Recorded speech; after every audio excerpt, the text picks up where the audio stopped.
सभी साधकों को प्रणाम। हर हर महादेव। आज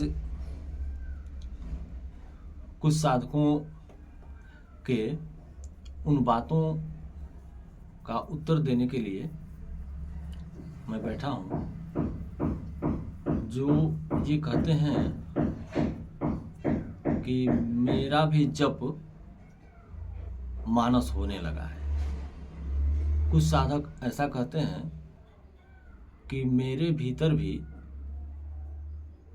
कुछ चेतना का संचार होने लगा है, कुछ चैतन्य की अनुभूति हो रही है, कहीं कहीं पे स्पंदन शुरू हो रहा है। तो मुझे क्या करना चाहिए? उन लोगों के लिए मैं कहना चाहता हूँ कि यदि आपका उद्देश्य निश्चित है, यदि आपका लक्ष्य निश्चित है कि आपको अंतर जगत के अनुभवों में ही जाना है, तो आप साधना को आगे बढ़ाएं।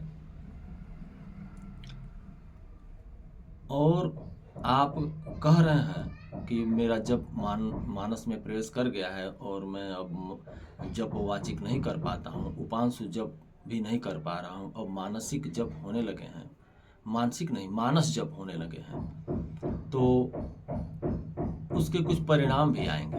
कुछ आप में बाह्य लक्षण भी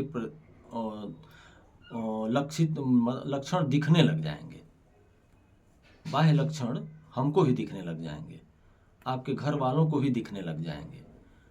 यदि इस तरह के बाह्य लक्षण नहीं दिख रहे हैं और आप कह रहे हैं कि मेरे भी अनुभव कुछ आंतरिक शुरू हो गए हैं, तो आप खुद थोड़ा अध्ययन करें अपना।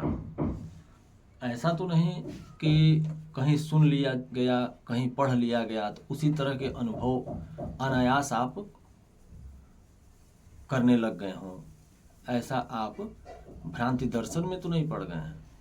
कहीं ऐसा तो नहीं है कि आप का मन यूं ही कह रहा है कि मैं भी मानस जप कर रहा हूँ और मेरे भीतर भी कुछ चेतना का संचार होने लगा है।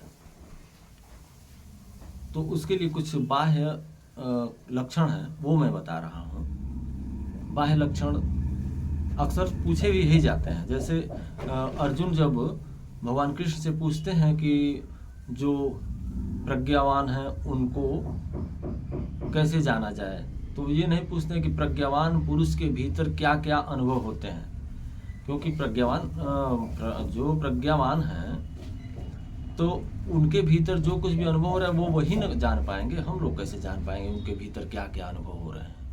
तो हम क्या जान पाएंगे? जो बाहरी लोग हैं वो क्या क्या जान करके, क्या क्या देख करके ये जान पाएंगे कि यह व्यक्ति प्रज्ञावान है, ये अंतर जगत में प्रवेश कर गया है।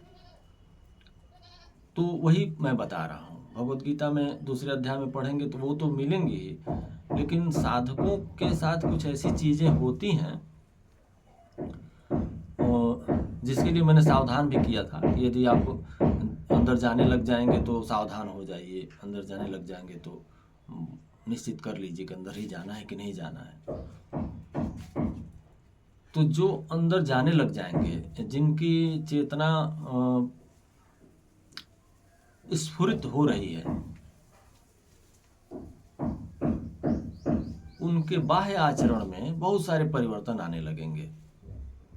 जैसे बाह्य कार्यों में जो रुचि थी उनकी, वो रुचि बहुत ही कम हो जाएगी और जगत की दृष्टि में उनको लापरवाह कहा जाने लगेगा।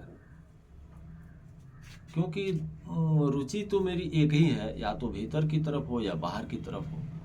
तो भीतर की तरफ रुचि जैसे ही बढ़ेगी तो बाहर की रुचि हमारी कम होगी, तो हम बाहरी कामों में रुचि लेना कम कर देंगे। तो जिन कामों में हम पहले उत्साह के साथ लगते थे, अब ये काम हमें अरुचिकर लगेंगे। तो लोगों की दृष्टि में, जो सांसारिक दृष्टि के लोग हैं, उनकी नज़र में हम थोड़े लापरवाह से होने लग जाएंगे। ये साधक में लक्षण प्रकट होंगे।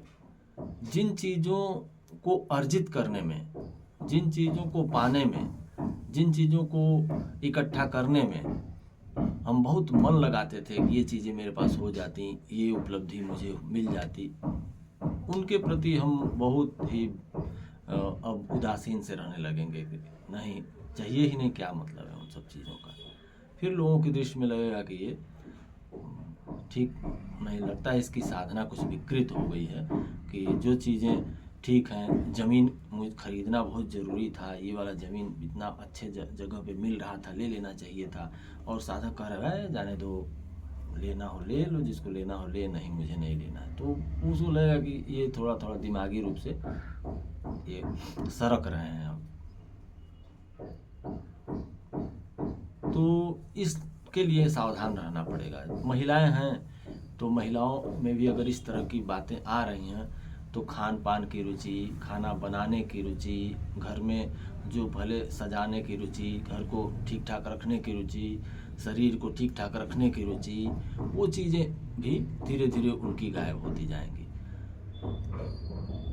और मैंने ऐसे भी महिला साधकों को देखा है जो बहुत ही अपने आप को सजा के रखती थी, ठीक ठाक रखती थी, वो उनको मैंने देखा कि ऐसे ही जैसे लग रहा था, नहीं जैसे भी नहा लिए ठीक है, किसी तरह कपड़ा पहन लिए ठीक है।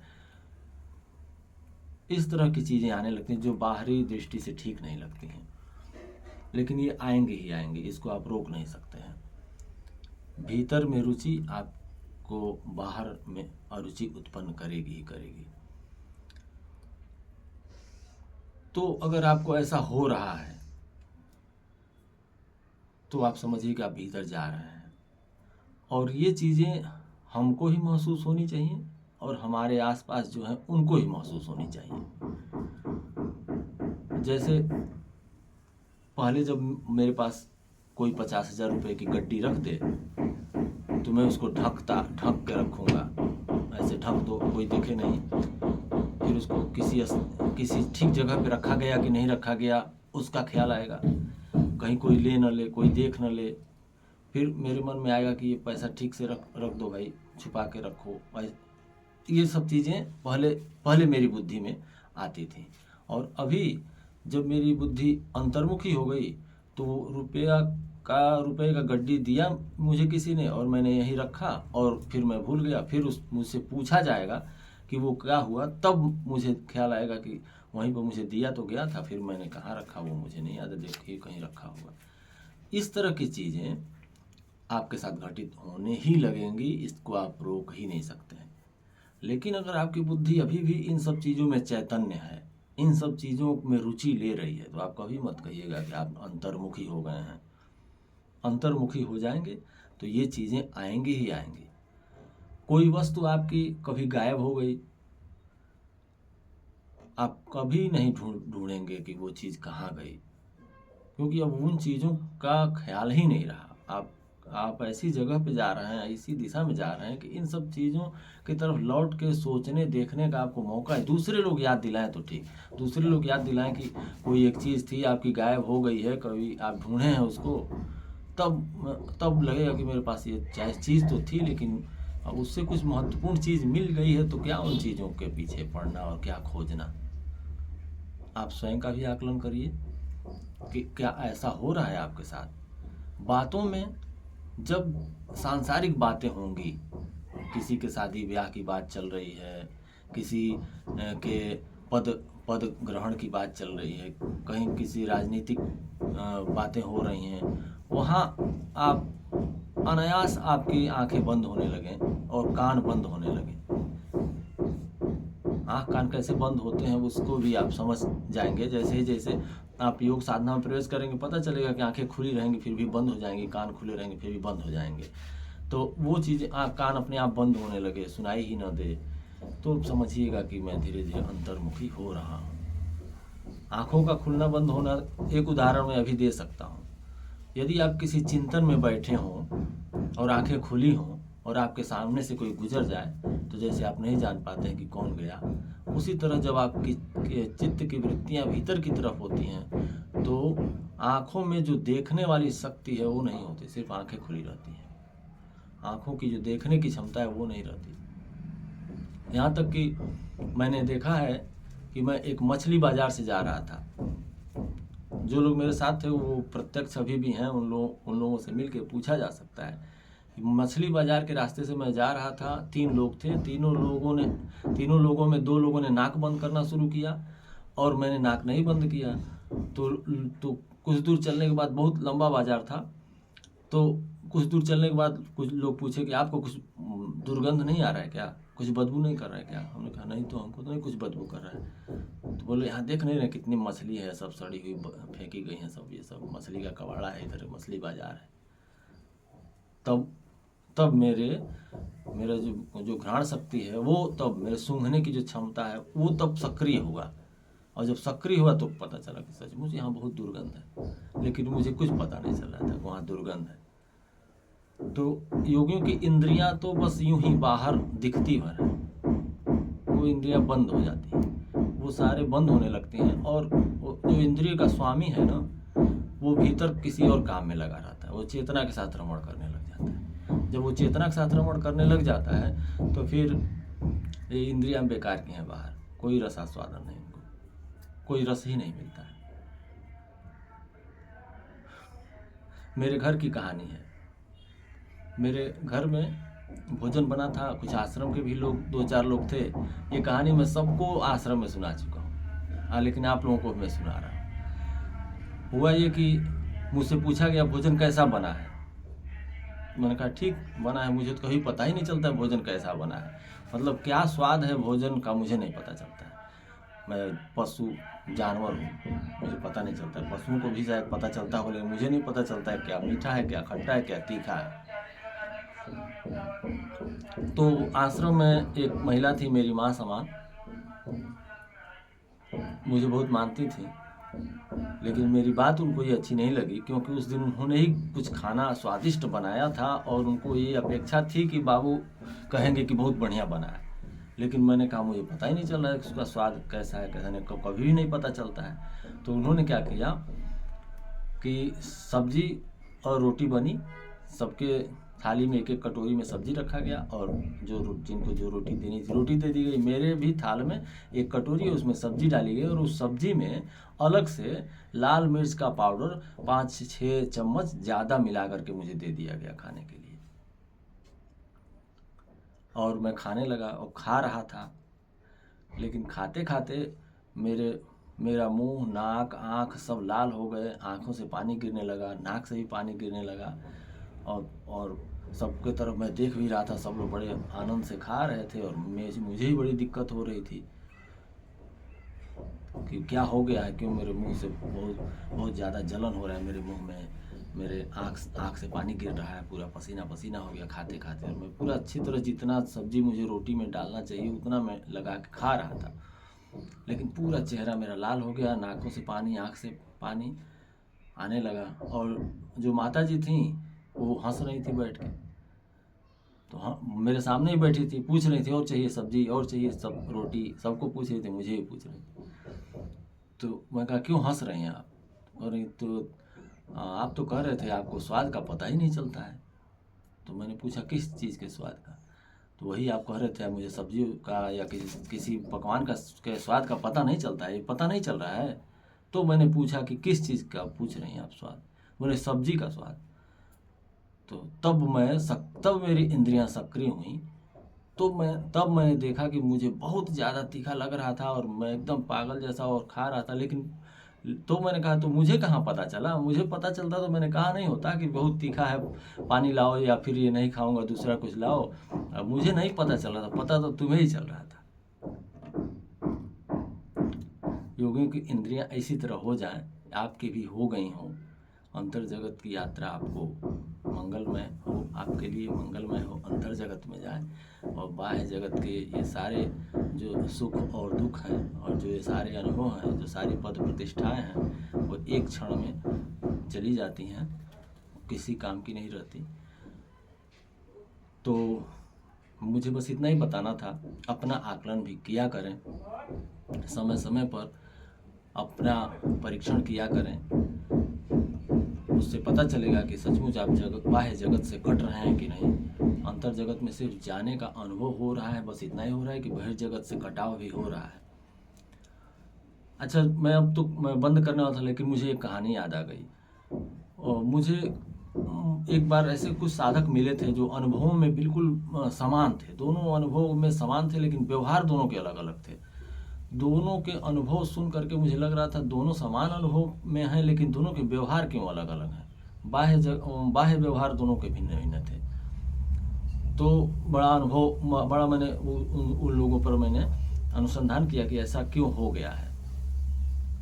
तो हुआ ये था कि मान लीजिए कि अंधेरे में दो लोग नदी पार करने के लिए जा रहे हों और दोनों लोगों को दो छोटी छोटी नौकाएं मिल गई हों और दोनों को इस पार से उस पार जाना है और दोनों को दो नौकाएं मिल गई, यानी समझ लीजिए कि दोनों को साधना पद्धति मिल गई भव सागर पार करने के लिए। वो नदी पार करना है, समझ लीजिए वो भव सागर को पार करना है, और दोनों को बताया गया कि आप इसमें चप्पू चलाएंगे और पतवार घुमाएंगे और आपको थोड़ा थकान लगेगा, थोड़े पसीने आएंगे और फिर नाव उस पार चली जाएगी, आप उस पार चले जाएंगे।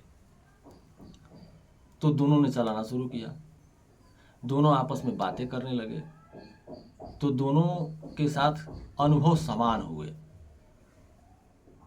यानी दोनों को पतवारें मिली। हाँ, तुमको भी पतवार मिल गई, हाँ मुझे भी पतवार मिल गई। तुमको भी चप्पू मिल गया, हाँ तुम्हें भी चप्पू मिल गया। दोनों लोगों को चप्पू मिल गया। तो दोनों लोगों को अब पानी को पीछे की तरफ धक्का देना है और चलना है। ठीक है, तो चलिए चलते हैं। तो चप्पू चलाना दोनों लोगों ने शुरू कर दिया। दोनों समान अनुभव कर रहे हैं। चप्पू चलाना शुरू किया, थकान उसको भी लग रही थी, इसको भी। पानी से छपाक छपाक की आवाज़ उसके भी आ रही थी, उसके भी। दोनों को पसीने आने लगे, इसको भी उसको भी। दोनों समान रूप से चलना शुरू कर दिए। कुछ देर के बाद दोनों की बातें एक दूसरे से नहीं होने लगी। दोनों एक दूसरे से बात नहीं कर रहे हैं। समान अनुभव के साथ दोनों ने यात्रा प्रारंभ कर दिया। और कुछ ही देर के बाद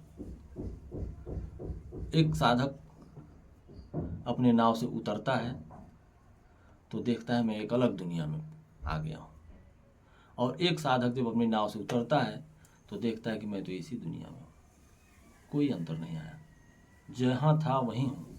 सारे सुख दुख मान अपमान ईर्ष्या द्वेष घृणा अहंकार सारी चीज़ें यहाँ पर वही हैं। और एक देखता है कि सारे सब बचकानी हरकतें हैं, वो तो सब उस पार हो रही हैं, मैं तो इस पार हूँ।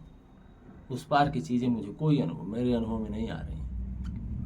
एक भव के उस पार वो खड़ा है और एक इसी में फिर उतर जाता है। समान अनुभव के साथ चले, समान अनुभव के साथ चलने वालों के भी परिणाम भिन्न भिन्न हो गए। तो फिर देखा हमने क्या हुआ, आखिर ये इतनी मेहनत उसने भी की, इतनी ही मेहनत उसने भी की, अनुभव सारे दोनों के बराबर हुए, परिणाम क्यों भिन्न हुए? एक उस पार उतर गया, एक इसी पार उतर गया। बस इतनी सी छोटी सी एक गलती हुई थी कि उसने नाव के खूंटे से जो रस्सी बंधी थी, जिस रस्सी से वो नाव बंधी थी, जिस खूंटे से वो नाव बंधी थी, उसको उसने खोल दिया था और इसने उस रस्सी को नहीं खोला था। जब इसने उस रस्सी को नहीं खोला तो सारी मेहनत बेकार चली गई और वो इसी पार फिर उतर गया, और उसने रस्सी खोल दिया था इसलिए वो उस पार चला गया। ये दूसरे लोग नहीं बताने वाले हैं आपको कि आपने रस्सी खोली है या नहीं। आपको खुद रस्सी खोलनी है अगर उस पार जाना है।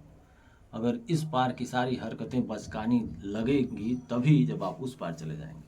अगर आप इसी में रहेंगे तो ये सारी चीज़ें आपको हकीकत लगेंगी, वास्तविक लगेंगी, और इसी में पूरा जीवन निकल जाएगा। आप आध्यात्मिक साधना चाहे कितनी ऊंची स्तर की कर लें, आप चाहे कितना ही पसीना बहा लें, कितना ही चप्पू चला लें, ये नाव उस पार जाने वाली नहीं है, इसी पार रहेगी, क्योंकि वो खूंटे से बंधी हुई है। इसी के खूंटे से, यहीं इसी धरती के खूंटे से बंधी हुई है। उस खूंटे से आपको निकालना होगा, फिर आप जाएंगे जहाँ वहाँ आनंद ही आनंद है और कुछ नहीं। आज के लिए बस इतना ही। सभी साधकों को प्रणाम। हर हर महादेव।